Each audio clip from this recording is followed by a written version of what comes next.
ছোটবেলায় হয়তো অনেকেই আমাদের মতো এইভাবে মাছ ধরছেন। মাছ ধরার যতগুলো পদ্ধতি আছে তার মধ্যে সবথেকে আদিম পদ্ধতি হচ্ছে পানি সেচে মাছ ধরা বা চাই দিয়ে মাছ ধরা। আজকের আপনাদের আমরা সেই পদ্ধতিগুলোই দেখাবো। আর এই পদ্ধতিগুলো কিন্তু এখনো হারিয়ে যায়নি। গ্রামের মানুষ এখনো কিন্তু জীবিকা নির্বাহ করার জন্য সেই আদিম পদ্ধতিতে মাছ ধরে থাকে। তো আমরা আজকের আপনাদের দেখাবো পানি সেচে কিভাবে আমরা মাছ ধরি এই জোয়ার ভাটার খালে। এই সমস্ত খালগুলোতে আমরা সবসময় মাছ পাই, যার জন্য আজকের আমরা চলে আসলাম আমাদের এই খালে মাছ ধরার জন্য।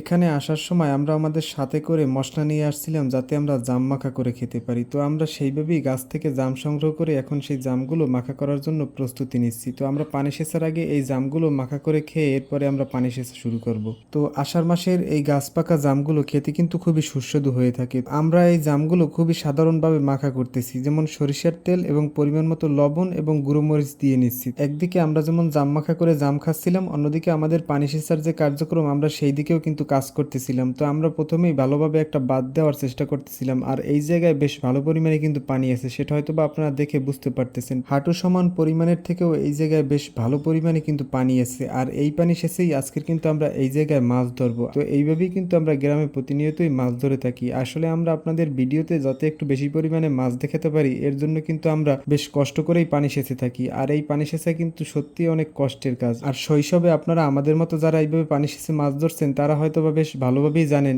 এই পানি সেচা কতটা আসলে কষ্টের কাজ। তো তারপরেও আমরা শুধু আপনাদের ভালো একটা ভিডিও উপহার দেওয়ার জন্যই সবসময় চেষ্টা করি যতই পানি থাকুক না কেন আপনাদের এই সমস্ত জায়গা থেকে মাছ ধরে আপনাদের একটু দেখাবো। তবে গ্রাম অঞ্চলে সেই আগের মতো মাছ না পাওয়া গেলেও এখনো মোটামুটি বেশ ভালো পরিমাণে মাছ কিন্তু পাওয়া যায়। তো শুরুতেই আমরা আপনাদের দেখালাম এই জায়গায় বেশ অনেক পরিমাণে পানি, যার কারণে দেখেন পানির চাপে আমাদের এই বাঁধ কিন্তু ভেঙে যাচ্ছে। এরপরেও আমরা আসলে যত কষ্টই হোক না কেন আমরা এই জায়গায় মাছ ধরবো এবং সেই মাছ আপনাদের দেখানোর চেষ্টা করব। তা আমরা আমাদের মতো আসলে পরিশ্রম করে যাচ্ছি এই জায়গা থেকে মাছ ধরার জন্য। মাছ ধরা যেহেতু আমাদের জীবিকা এবং পেশা, যার জন্য আমরা কিন্তু যেভাবেই হোক না কেন সবসময় চেষ্টা করি মাছ ধরার। আমরা আসলে গ্রামে যারা বসবাস করি সামান্য রুটি রুজির জন্য আমরা কিন্তু কঠিন পরিশ্রম করতে একেবারেই দ্বিধাবোধ করি না। অবশেষে এই জায়গার পানি শেষে আমরা 1 কেজির মতো মাছ ধরতে পারলাম। আর এই 1 কেজি মাছ 5 থেকে 600 টাকায় অনায়াসেই আমরা বিক্রি করতে পারবো। আর গ্রামে থেকে একদিনে 500 টাকা ইনকাম করা সত্যি আমাদের জন্য অনেক বড় একটা পাওয়া। আসলে গ্রামে বসে এই মাছগুলো আমরা ন্যায্য দামে বিক্রি করতে পারতেছি কিনা সেটা আসলে আমরা বুঝতে পারতেছি না, কারণ আপনারা অনেকেই কমেন্টসে জানিয়েছেন এই মাছের নাকি অনেক দাম। তো এই মাছের দাম কেমন অবশ্যই আপনারা কমেন্টসে জানাবেন।